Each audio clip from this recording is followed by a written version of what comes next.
Hoje vamos contar 3 relatos de terror. Relato 1. Olha, essa história que eu vou contar agora aconteceu comigo e até hoje eu não sei como consegui sair dessa. Parece coisa de filme, mas eu juro pra vocês, é tudo verdade. Lá no bairro onde eu morava, tinha uma casa abandonada na esquina, sabe? Era o tipo de lugar que uma molecada evitava passar por perto, e a gente sempre ouvia umas histórias esquisitas sobre lá. Mas ninguém nunca deu muita bola, até que apareceu um novo morador. O cara era estranho, muito estranho, sempre de preto, com uma barba cheia e mal cuidada. Parecia que ele nem gostava de ver gente. Passava rápido na rua, nem olhava para ninguém. Eu até tentei puxar papo, porque, né, vizinho é vizinho, mas o sujeito só me encarava de um jeito que me dava calafrios. O que mais chamava a atenção era o barulho que vinha da casa dele. Marteladas, coisas sendo arrastadas. Às vezes, parecia até que ele estava quebrando a parede com as próprias mãos. E aquele cheiro, meu Deus, o cheiro, era insuportável. Carne podre misturada com sei lá o quê. Mas o pior ainda estava por vir. Uma noite, eu estava voltando do trabalho. Já era tarde, quase meia-noite. A rua estava deserta, e quando passei pela casa dele, vi uma coisa que me gelou por dentro. O portão estava aberto, e no quintal tinha umas cabeças de bicho divertidas. Gato, cachorro, até uns corvos. Só que não era tipo algo de taxidermia ou coisa assim. Era nojento, fresco, com sangue pingando.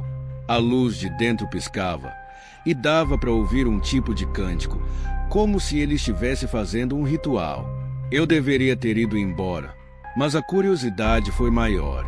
Peguei o celular para gravar, porque ninguém ia acreditar em mim, né? Só que assim que comecei a filmar, a luz da casa apagou de vez. Meu coração quase saiu pela boca quando ouvi os passos. Ele apareceu do nada, bem ali no portão. O cara me olhou, e eu juro que os olhos dele brilharam. Não era reflexo, nem truque, era real. Ele certamente tinha uma faca cheia de sangue, e só falou uma coisa: você não deveria estar aqui. Cara, eu saí correndo tão rápido que nem vi para onde fui. Quando percebi, já estava em minha casa, trancando todas as portas. Mas não parou por aí. Depois disso, o bairro inteiro começou a mudar. Um dos vizinhos, o seu Jorge, decidiu investigar. Entrou na casa dele um dia de manhã e nunca mais foi visto. Sumiu, como se tivesse evaporado. A polícia foi chamada, mas, quando chegou lá, não encontrou nada. Quer dizer, nada além de ossos no quintal e símbolos estranhos pintados nas paredes. A casa foi interditada, mas o cheiro continuava. Era como se a casa ainda respirasse, ainda vivesse.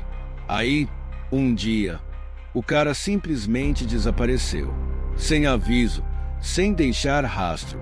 Só que, mesmo depois dele ir embora, as coisas não voltaram ao normal. Quem passa pela rua à noite diz que escuta os mesmos cânticos e vê sombras se confundindo lá dentro, mesmo a casa estando vazia. Eu não passo mais por lá. Só de lembrar disso, minha mão já começa a suar. Depois que eu descobri que a casa foi alugada de novo, fiquei com aquela abertura no peito. Era como se eu soubesse que algo ruim ia acontecer, mas, ao mesmo tempo, não podia fazer nada. Quem é que ia acreditar em mim? Se eu fosse lá contar para a família sobre tudo que passei, iam me chamar de maluco. Então, só fiquei de longe, acompanhando as coisas pelo pouco que ainda sabia do bairro. Mas não demorou muito. Primeiro foi a história do menino. Dizem que ele começou a falar de um amigo novo. A princípio, os pais acharam que era só coisa de criança. Ele disse que o amigo aparecia no quintal à noite com uma faca brilhante. Quando os pais perguntavam mais, o garoto só dizia que ele não gosta de quem fala demais. Mas o que deixou todo mundo de cabelo em pé foi o jeito que o menino falou do tal amigo, alto, com olhos que brilham e cheira estranho. Cara, eu sabia disso e na hora lembrei daquele vizinho. Era ele. Não tinha como não ser. Depois veio a história da mãe do garoto. Ela começou a escutar coisas dentro de casa. Barulhos de correntes, passos pesados no porão. Um dia, enquanto ela estava limpando o quintal, viu algo suspenso na árvore. Quando chegamos perto, descobrimos que eram cabeças de bonecos, mas cortadas de um jeito estranho, como se fossem arrancadas com raiva. A família tentou ignorar, achando que era brincadeira de algum vizinho maldoso, mas aí o pai começou a ter os mesmos pesadelos que eu tive. Ele acordou no meio da noite suando, com a sensação de que tinha alguém parado na porta do quarto. Tentava levantar para acender a luz, mas era como se o corpo dele não obedecesse. Ele disse que sentia o olhar de alguém queimando nas costas. E, toda vez que olhei para o relógio, era sempre o mesmo horário, 3h33 da madrugada. Foi aí que as coisas começaram a sair do controle. Uma noite, o garoto simplesmente desapareceu. A mãe jurava que o tinha colocado para dormir, mas, quando foi ao quarto dele da manhã, só encontrou a janela aberta e a cama vazia. Eles chamaram a polícia, claro, mas ninguém conseguiu encontrar nada. Nem pegadas, nem sinais de arrombamento, nada. Foi como se ele tivesse evaporado. A família ficou desesperada, mas o pior ainda estava por vir. No dia seguinte, os pais encontraram algo horrível no porão da casa. Um círculo de velas negras com ossos no meio, ossos humanos. No centro do círculo, o brinquedo favorito do menino, ensopado de sangue. A mãe desmaiou na hora e o pai saiu correndo para pedir ajuda. Mas, quando os policiais chegaram, o porão estava vazio. Sem velas, sem ossos, sem nada. Só o cheiro podre, aquele mesmo cheiro que eu senti quando o vizinho morava lá. Agora, você pode pensar, Pedro, isso é só coincidência, uma história mal contada. Mas, cara, eu sei o que eu vi e eu sei o que eles estão passando. Aquele lugar não é só uma casa. Tem algo lá, algo que ficou preso, ou que talvez nunca tenha ido embora. E eu sinto que, enquanto aquela casa existir, ele continuará voltando, buscando novas vítimas. Sabe o que é mais estranho? Eu tive um sonho com o garoto. Ele estava no quintal, brincando com algo no chão. Quando cheguei mais perto, vi que ele estava desenhando aquele mesmo símbolo que eu vi no altar do vizinho. Ele olhou para mim e só disse uma coisa: agora ele é meu amigo. Depois disso, eu acordei. E você sabe o que me assusta. Eu não sei se foi só um sonho. Porque, no fundo, sinto que isso não acabou. Na verdade, acho que estou apenas começando. Depois desse sonho, minha vida virou um pesadelo. Eu tentei seguir em frente, esquecer tudo, mas parece que, quanto mais eu me afastei da história, mais ela veio atrás de mim. As coisas vieram de forma sutil. Primeiro, aquele cheiro podre voltou a me perseguir. Eu poderia estar em qualquer lugar, no trabalho, no mercado, até em casa, e, de repente, era como se o fedor estivesse bem ali, impregnado no ar à noite. Comecei a ouvir sussurros. Eles eram baixos, quase inaudíveis, mas eu sabia que não estava imaginando. Às vezes, parecia meu nome sendo chamado. Outras vezes, era como uma risada, aquela risada distorcida que eu nunca mais esqueci. A coisa ficou tão intensa que eu decidi dormir com a TV ligada, só para abafar o som. Mas mesmo assim, mesmo com o barulho da televisão, eu consigo ouvir. Era como se os sussurros estivessem dentro da minha cabeça. E então aconteceu algo que me fez ter certeza de que ele estava atrás de mim.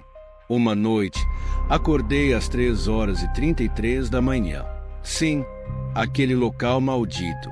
Meu quarto estava gelado e eu sentia uma presença tão pesada que mal conseguia respirar. Quando olhei para o pé da cama, lá estava ele, o mesmo homem, com os olhos estendidos e aquela faca na mão. Mas tinha algo diferente dessa vez. Ele não era só uma imagem discreta.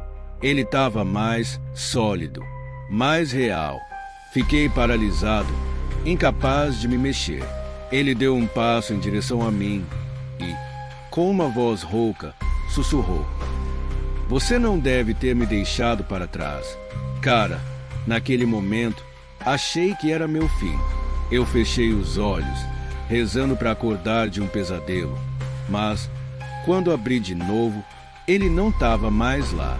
Só que, no chão do quarto, tinha marcas de lama, como se alguém realmente tivesse estado ali. E, no espelho, havia um símbolo desenhado, o mesmo que eu vi no altar da casa. Foi a confirmação que eu pedi. Ele não estava preso em casa. Ele estava preso a mim. A partir daí, comecei a juntar as peças. Aquele vizinho, o ritual, os desaparecimentos, tudo fazia parte de algo muito maior. Não era só sobre uma casa amaldiçoada. Era sobre um pacto, algo antigo e sombrio. Eu não sei como, mas, de alguma forma, eu tinha me tornado parte disso. Talvez fosse por causa do tempo que morei lá. Talvez fosse porque vi coisas que não desviam. Ou talvez ele tenha me escolhido. Eu tentei procurar ajuda. Fui até uma igreja, falei com um padre, mas ele só me olhou com um olhar de pena e disse que aquilo era algo além do que ele podia lidar. Procurei um médium, alguém que lidasse com energias, e ela me disse algo que me gelou até a alma. Ele não está só te perseguindo. Ele quer que você termine o que ele começou. Naquele momento, que fugir não iria entender. Eu preciso enfrentar isso. Mas como? Como você enfrenta algo que nem é humano? Algo que não sente medo, não sente dor e que parece estar sempre um passo à sua frente. Agora, toda noite é uma batalha.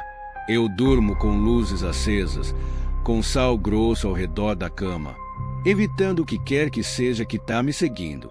Mas, no fundo, eu sei que isso é apenas uma medida temporária.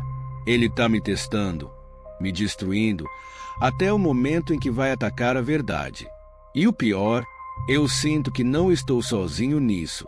Quem quer que esteja nessa casa agora, eles também estão sendo caçados. A última coisa que eu vi sobre a família é que o pai começou a ter comportamentos estranhos. Ele foi visto no quintal da casa, no meio da noite, cavando buracos com as próprias mãos. Quando os vizinhos procuraram entrevir, ele atacou um deles, dizendo que precisava encontrar as peças. O que isso significa? Eu não sei, mas algo me diz que o que começou em casa ainda não acabou. E, se eu não fizer alguma coisa, ele vai continuar, não só comigo, mas com qualquer um que cruze o caminho dele. Então, é isso. Minha história ainda não tem um final, porque eu estou vivendo ela agora. Mas, se você um dia ouvir falar dessa casa, ou de alguém que se parece com ele, faça um favor a si mesmo. Não se aproxima, porque uma vez que ele te notar, não tem mais como escapar. Depois daquela noite, algo mudou. Eu percebi que fugir não era mais uma opção, porque ele estava em todo lugar. Se eu saía de casa, senti sua presença. Se ficou, era como se ele estivesse dentro das paredes. Mas, no fundo, algo me disse que ele queria mais do que só me assombrar. Ele queria que eu fizesse alguma coisa que ele não pudesse fazer sozinho. Comecei a pesquisar mais sobre a casa e sobre aquele símbolo que aparece em todo lugar, no altar, no espelho e até no chão do meu quarto.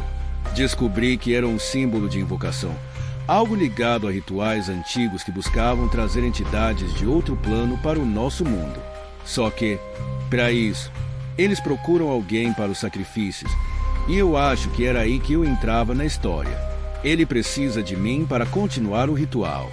Eu era o próximo peão dele nesse jogo macabro. Eu não sabia por onde começar. Então decidi voltar ao bairro. Sim, eu sei que parece loucura, mas eu entendi o que estava acontecendo. Precisava confrontar isso uma vez por todas. Quando cheguei, o lugar parecia diferente. Tinha uma energia pesada, como se fosse mais densa. O terreno da casa ainda estava lá, mas parecia maior, mais escuro. Era como se aquilo não fosse mais só uma casa, mas uma passagem para algo muito pior. Conversei com alguns vizinhos que ainda estavam por lá, e foi quando ouvi algo que me deixou arrepiado. Uma senhora, que morava do outro lado da rua, me contou que, na noite em que a casa foi incendiada, o vizinho, aquele homem sombrio, foi visto do lado de fora, sorrindo. Ele não tentou impedir o fogo, nem fugir. Só ficou lá, olhando, como se aquilo fizesse parte do plano dele. E, antes que as chamadas tomassem conta de tudo, ele entrou em casa, rindo. Ninguém viu ele sair, mas, pelo jeito, ele nunca precisou. Depois dessa conversa, decidi fazer algo que nunca tive coragem antes: entrar no terreno da casa. Levei uma lanterna, um gravador e, para ser honesto, um crucifixo que ganhei da minha avó. Não sei porque consegui que isso ia ajudar, mas era melhor do que nada. Assim que pisei no terreno, sinto o arrepio subir pela espinha. O cheiro estava lá, forte, enjoativo, e o silêncio era um silêncio diferente, como se o mundo tivesse parado de respirar. No meio do terreno, onde a casa costumava ficar, vi algo que me fez congelar. Um círculo perfeito desenhado no chão. Dentro dele, havia velas negras apagadas e no centro, um buraco. Um buraco fundo, tão escuro que nem a luz da lanterna consegue alcançar o fundo. Meu instinto dizia para correr, mas, antes que eu pudesse fazer qualquer coisa, ouvi passos atrás de mim. Quando eu virei, ele estava lá, o mesmo homem, o mesmo olhar, mas, dessa vez, ele não estava sozinho. Ao lado dele, havia sombras. Eles não tinham forma definida, nem explicações humanas. Podia ver os contornos de rostos, mãos, mas tudo era distorcido, como se fossem feitos de fumaça. Ele não disse nada, só apontado para o buraco e escondido. E, naquele momento, eu entendi. Ele queria que eu descesse. Eu queria fugir, mas era como se meus pés estivessem presos. Cada vez que eu tentava me mover, aquelas sombras chegavam mais perto, me empurrando em direção ao buraco. E então, a voz dele ecoou na minha cabeça. Você abriu a porta, agora deve fechar. Eu não sabia o que ele queria dizer com isso, mas percebi que não tinha escolha. Se eu não descesse, ele ia me forçar e, honestamente, eu preferia ter algum controle do que enfrentar o que quer que fosse aquele plano dele. Com os pés trêmulos, comecei a descer. As paredes do buraco eram frias, úmidas, e o cheiro de podridão era insuportável.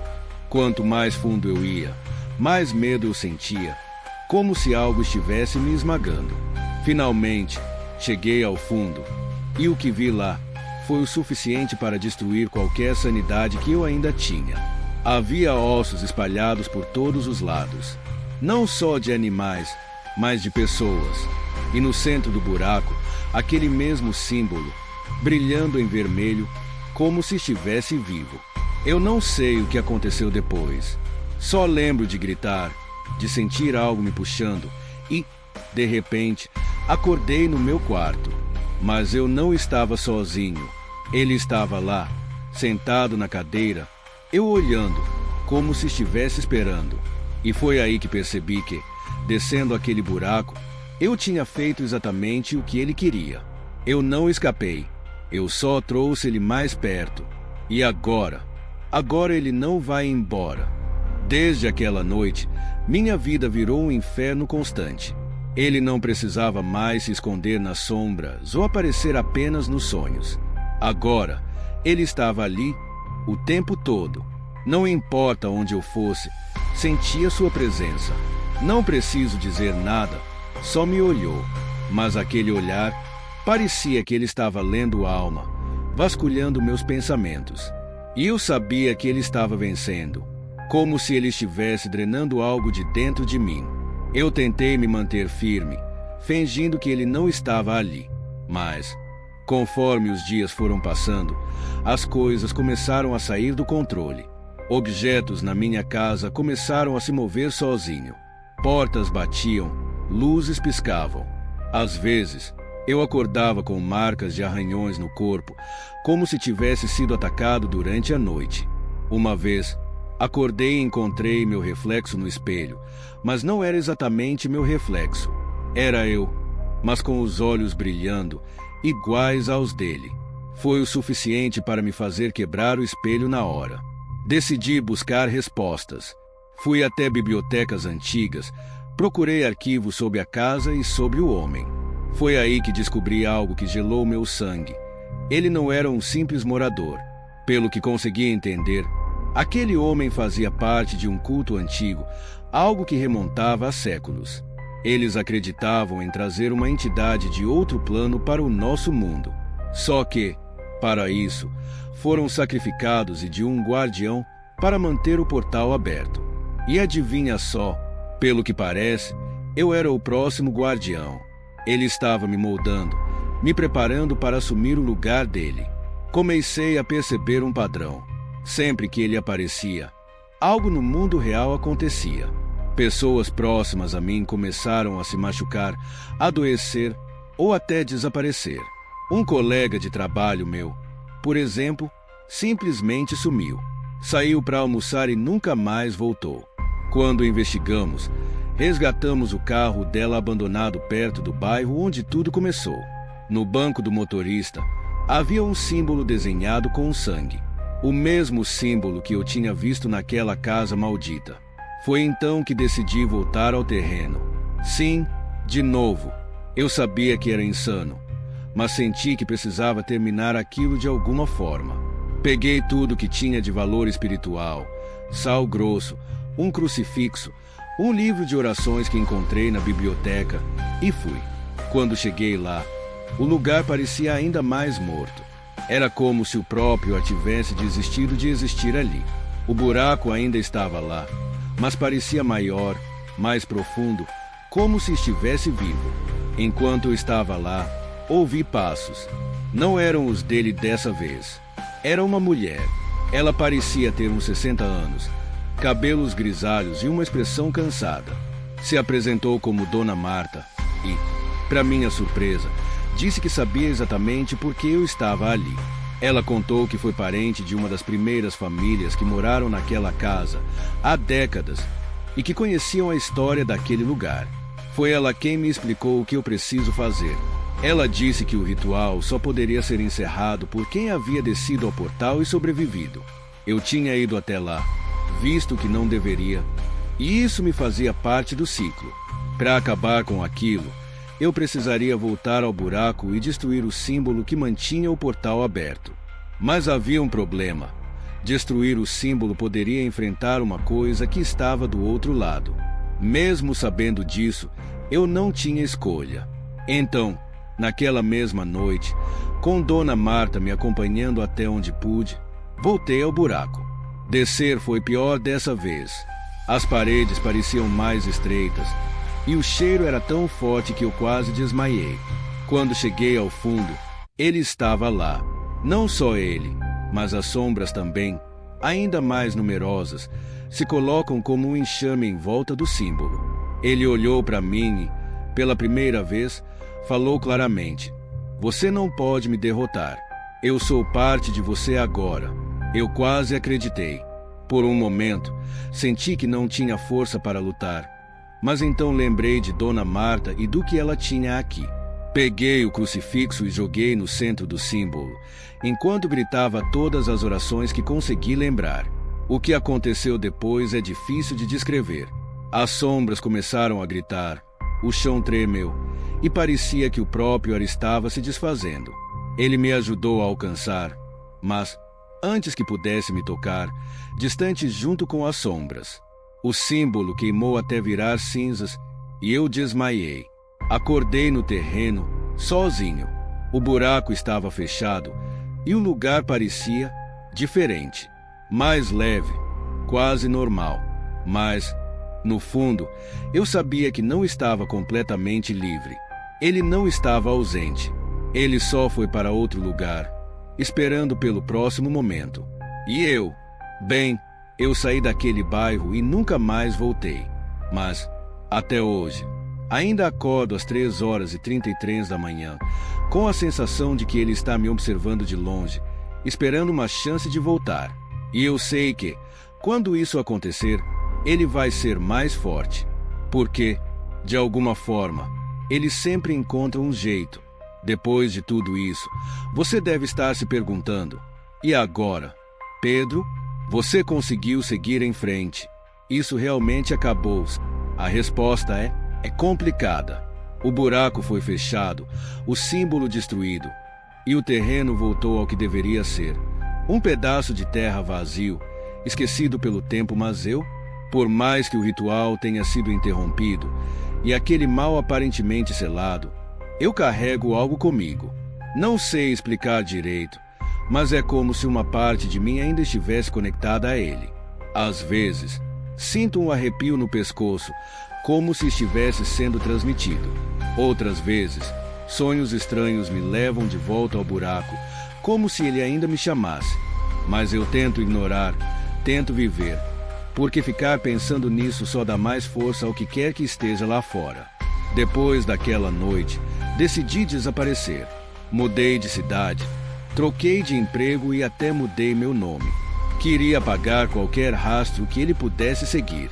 Eu parei de contar a história por um tempo, porque falar disso parecia alimentar algo maior. Mas, agora, percebo que as pessoas precisam saber. É preciso entender que existem coisas que não podemos explicar, que não pertencem ao nosso mundo, e que brincar com o desconhecido sempre tem um preço. Se tem algo que aprendi, é que o mal não pode ser completamente destruído.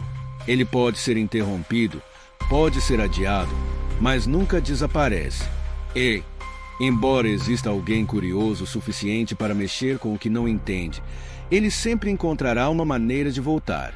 É por isso que eu digo: se você ouvir histórias sobre lugares estranhos, pessoas misteriosas ou símbolos que não conseguem entender, não ignore, mas também não se aproxima, porque uma vez que você é notado, ele nunca vai embora completamente. Quanto a mim, estou vivendo um dia de cada vez.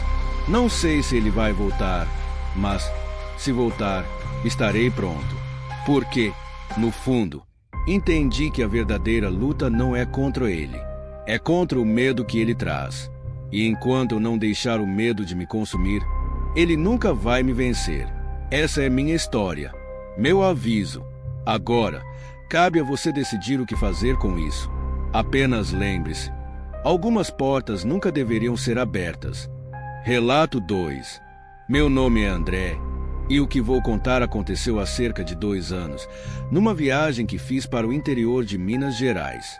Na época, eu trabalhei como fotógrafo freelancer, e uma editora me contratou para registrar imagens de lugares históricos pouco conhecidos. Foi assim que acabei em um pequeno município, cuja principal atração era um museu antigo, localizado numa propriedade rural isolada. O nome do lugar, Museu dos Mártires. Só o nome já era estranho, mas não me preparei para o que estava por vir. Cheguei no final da tarde. A casa era imensa, uma construção colonial que parecia ter saído de um filme de época. Mas estava desgastado, quase abandonado. A madeira rangia sob meus pés e o cheiro de mofo era forte. Fui recebido por um homem chamado Senhor Augusto, que foi apresentado como proprietário e curador do museu. Ele era um senhor magro, de pele pálida, com olhos fundos e um jeito estranho de falar, como se estivesse escolhendo cada palavra com cuidado demais. Ele me mostrou as peças do acervo, móveis antigos, roupas de época, instrumentos usados na mineração e uma coleção de retratos. Esses retratos eram perturbadores. Mostraram pessoas que, segundo ele, Fizeram vivido na região séculos atrás, mas os rostos eram sombrios, sérios demais, como se os artistas foram capturados mais do que apenas a aparência física deles. Enquanto eu tirava fotos, percebi que o Sr. Augusto sempre ficava me observando, de longe, sem dizer nada. Aquilo começou a me incomodar. Em um momento, tentei puxar conversa e perguntei se ele vivia ali sozinho. Ele respondeu apenas com um sim seco e virou as costas.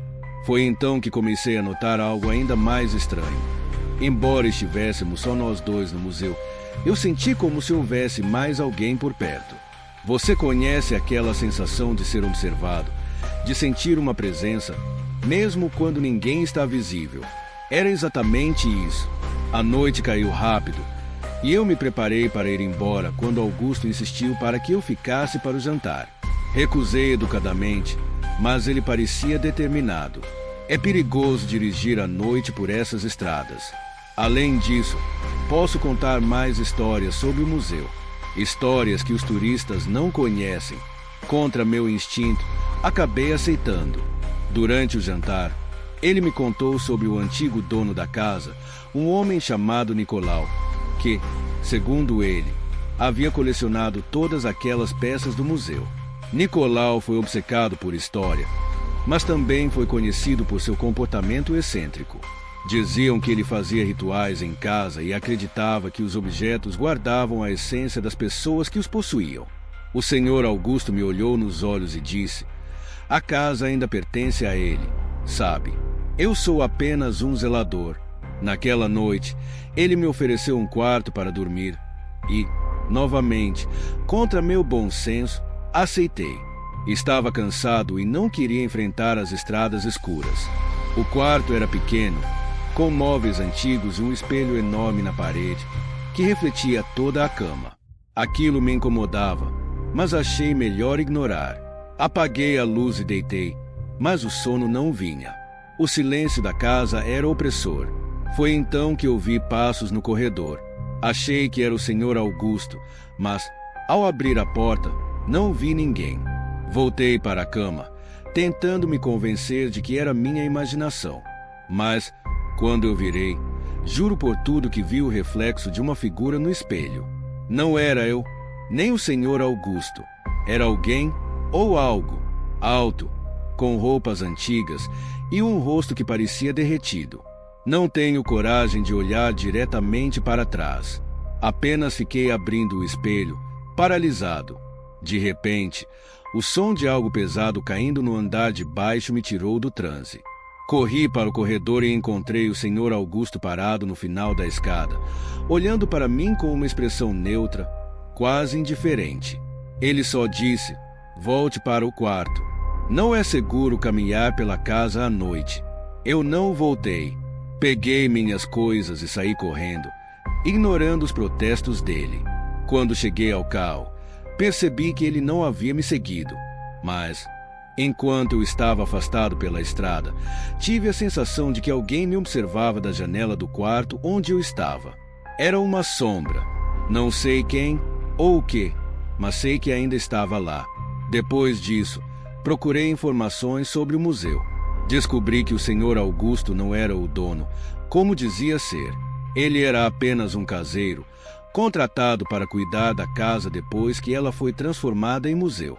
O verdadeiro dono, Nicolau, morreu há décadas, mas ninguém sabe exatamente como. Dizem que foi de velhice, outros que algo na casa o levou. Desde então, eu nunca mais voltei àquele lugar, mas os sonhos com aquele espelho e aquela figura não me deixam em paz. É como se a casa ainda tivesse algo inacabado comigo. Depois daquela mensagem no porão, a gente tentou seguir a vida, mas nada voltou ao normal. O Lucas, que sempre foi o mais corajoso, começou a mudar. Ele ficou distante, murmurava coisas que ninguém entendia e, de vez em quando, parecia olhar para algum ponto no vazio, como se estivesse vendo algo que mais ninguém via.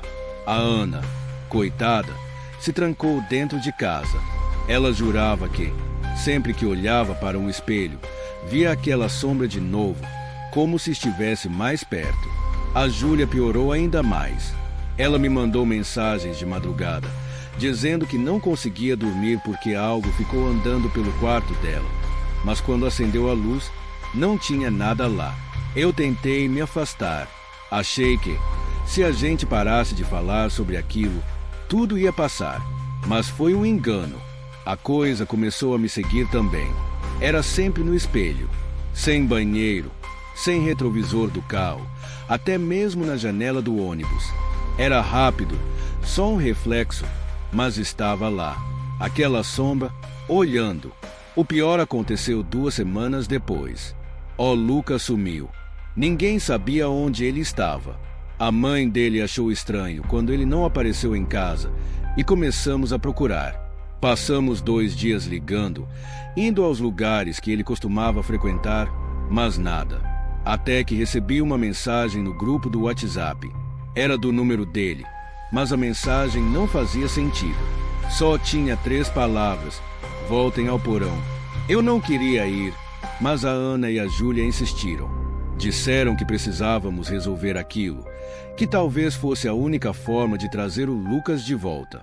Eu sabia que era uma ideia péssima, mas, no fundo, acho que também queria respostas. Então vamos. No mesmo porão onde tudo começou. Quando chegamos lá, o espelho estava de volta, intacto, como se nunca tivesse sido quebrado.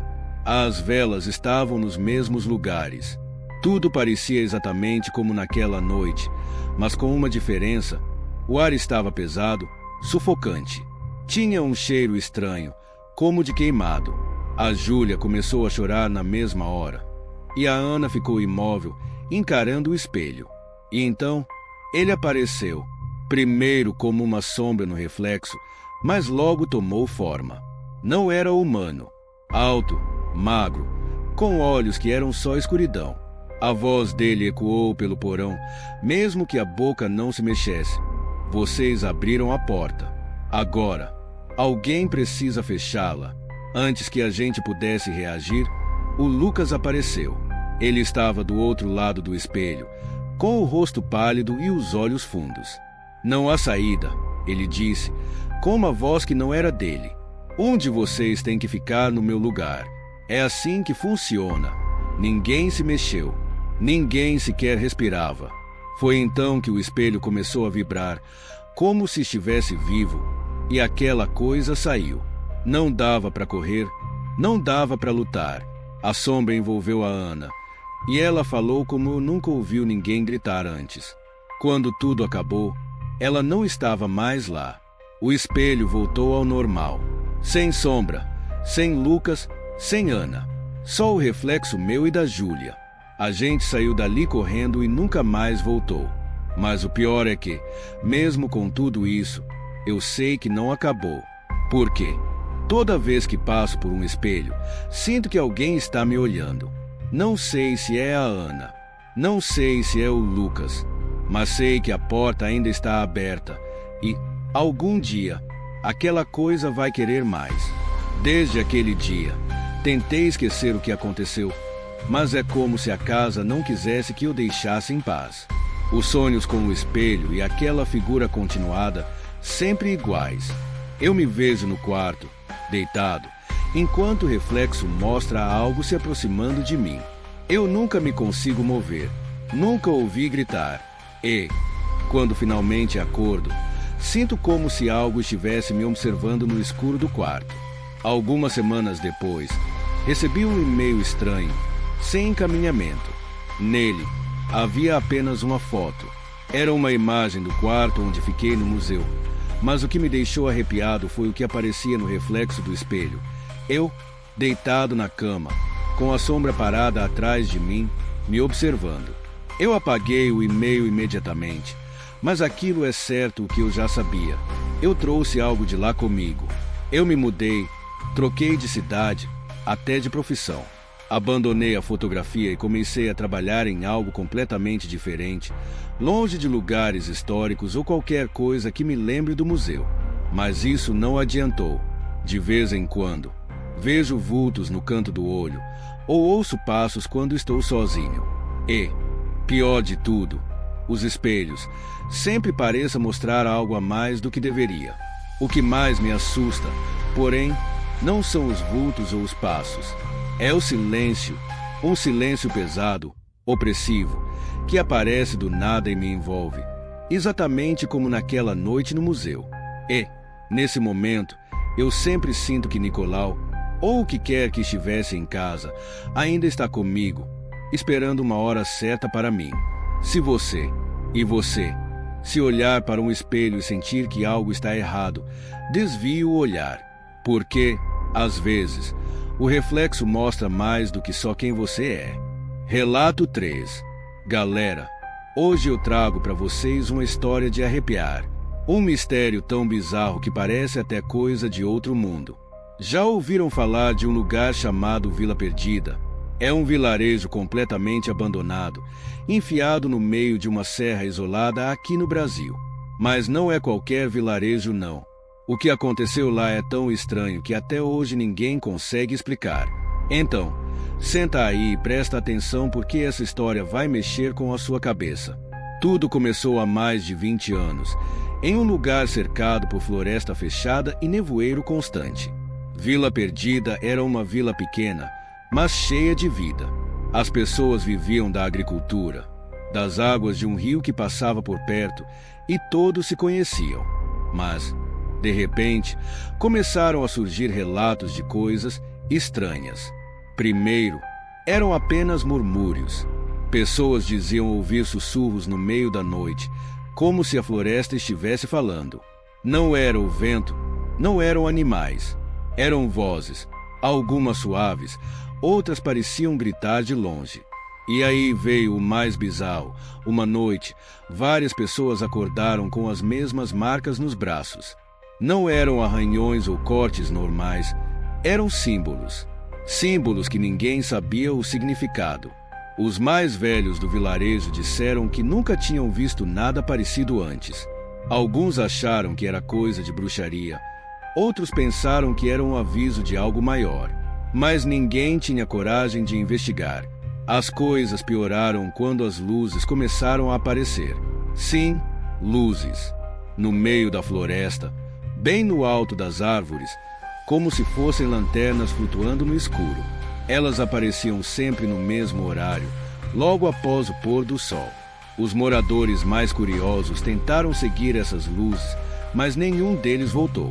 E o mais assustador, no dia seguinte, as luzes estavam de volta, como se nada tivesse acontecido. Uma noite, a situação ficou insustentável. Foi quando a igreja do vilarejo, o coração da comunidade, simplesmente desmoronou. Do nada, sem vento, sem chuva. Testemunhas disseram que ouviram um barulho ensurdecedor vindo de dentro da igreja, como se algo estivesse explodindo. Mas quando foram verificar, tudo já estava no chão. Só que ninguém encontrou sinais de fogo ou qualquer explicação lógica. Foi aí que os moradores começaram a abandonar o lugar. Mas nem todos conseguiram sair. Agora, presta atenção nessa parte, porque é a mais macabra. Na manhã seguinte, quem ainda estava na vila acordou e encontrou todas as portas viradas para o lado de dentro. Sim, as portas das casas estavam viradas ao contrário. Algumas estavam trancadas por dentro, como se algo estivesse tentando impedir que as pessoas saíssem. Foi nesse momento que a vila inteira entrou em pânico. Todos largaram o que estavam fazendo e fugiram. Não pegaram roupas, não pegaram comida, só correram. Hoje, o que restou de Vila Perdida são ruínas cobertas pela floresta e um mistério que ninguém consegue explicar. Os poucos que tentaram explorar o lugar relatam coisas assustadoras. Eles dizem que, ao cair da noite, é possível ouvir os mesmos sussurros que os moradores ouviam, só que agora eles vêm de todos os lados. Outros falam de sombras que se movem entre as árvores, mesmo quando não há ninguém por perto. E, o mais bizarro, os símbolos. Eles ainda estão lá, gravados nas pedras, nas portas, nas árvores, como se fossem um lembrete de que algo, ou alguém, nunca foi embora. Depois de contar tudo isso, vocês sabem como eu sou, né? Uma curiosidade é uma coisa que não me deixa em paz. Não consegui parar de pensar em Vila Perdida. Então, eu decido fazer o que qualquer pessoa totalmente louca faria: arrumar minha mochila e visitar esse lugar com os meus próprios olhos. E vou contar para vocês como foi. Porque, olha, essa experiência mudou completamente a forma como eu vejo o mundo. Primeiro, o caminho até lá já parecia um aviso de que eu não deveria continuar. A estrada de terra era praticamente intransitável. Quanto mais eu me aproximava, mais o silêncio se tornava ensurdecedor. Não tinha canto de pássaros, nem o som de insetos, só aquele silêncio opressor, pesado, que te faz se sentir pequeno. Quando cheguei à entrada do vilarejo, a primeira coisa que notei foram as ruínas das casas cobertas pelo mato. E sabe o que é estranho? Parecia que o lugar estava congelado no tempo.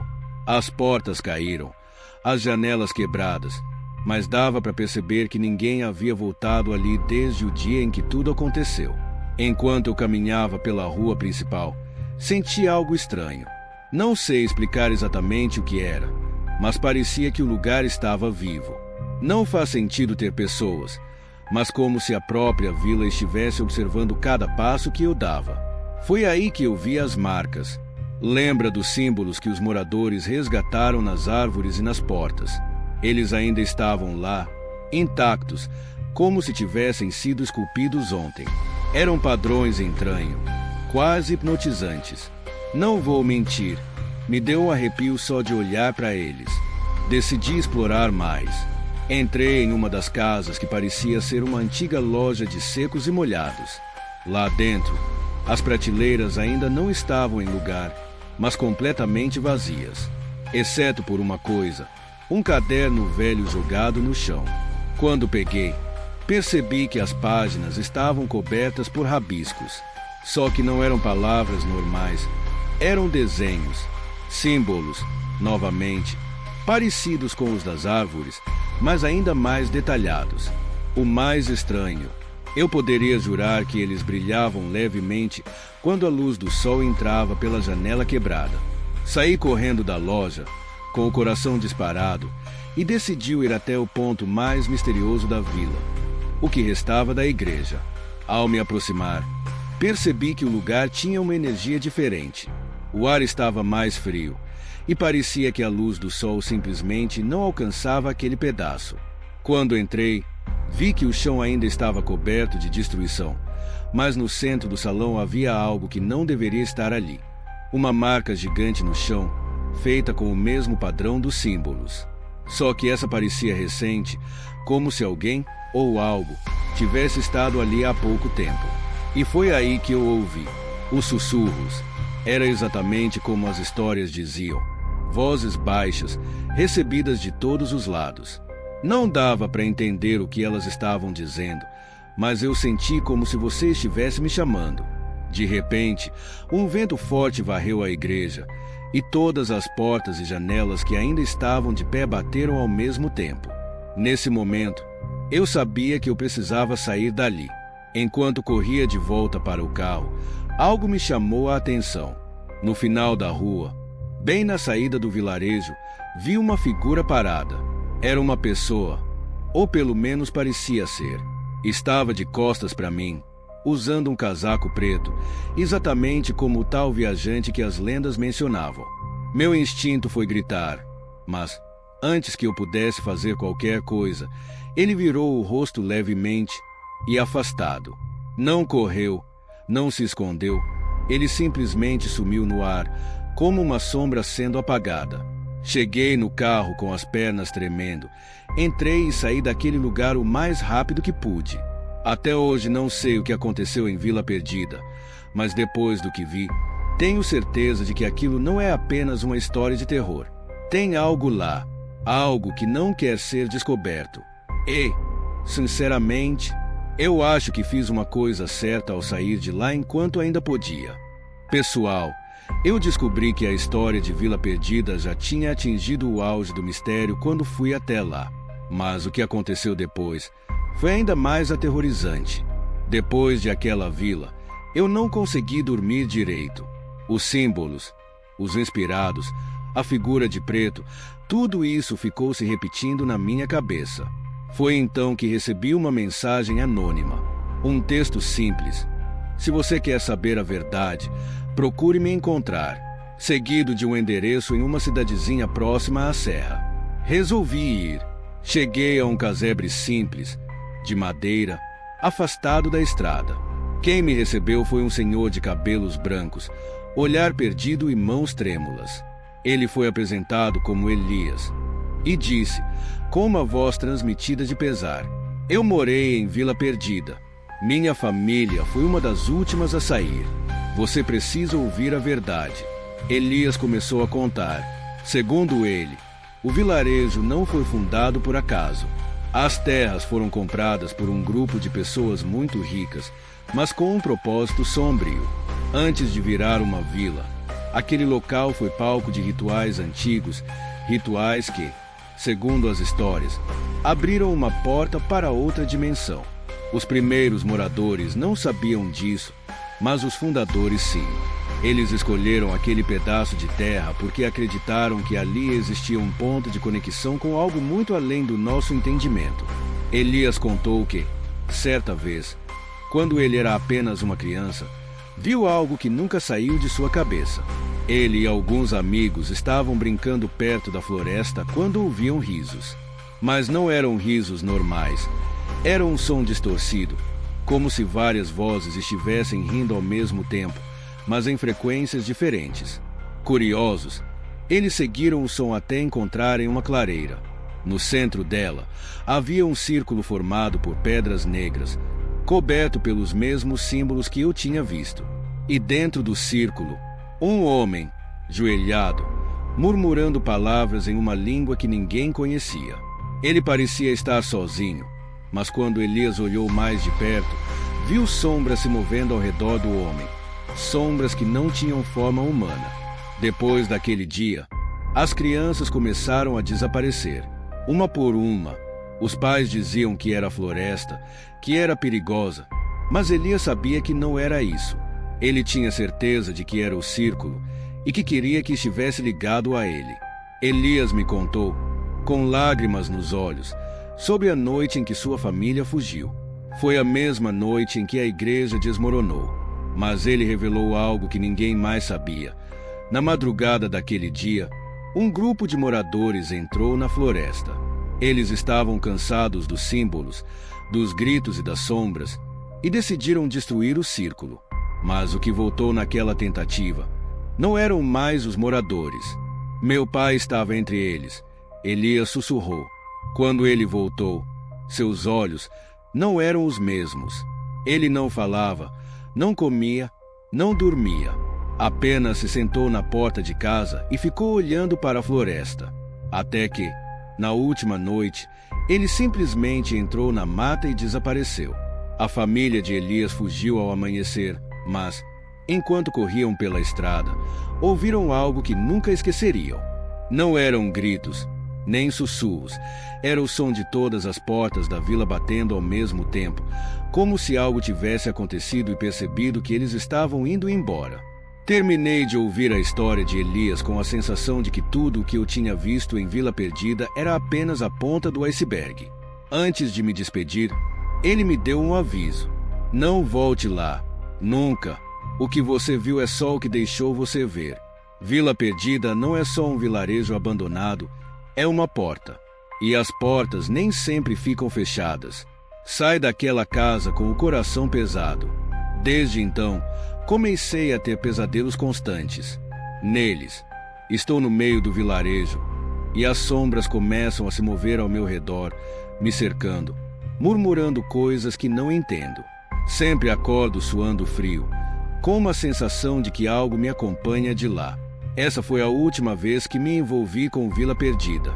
A verdade sobre o lugar ainda me assombra, e eu espero que quem quer que esteja ouvindo essa história pense duas vezes antes de tentar descobrir mais.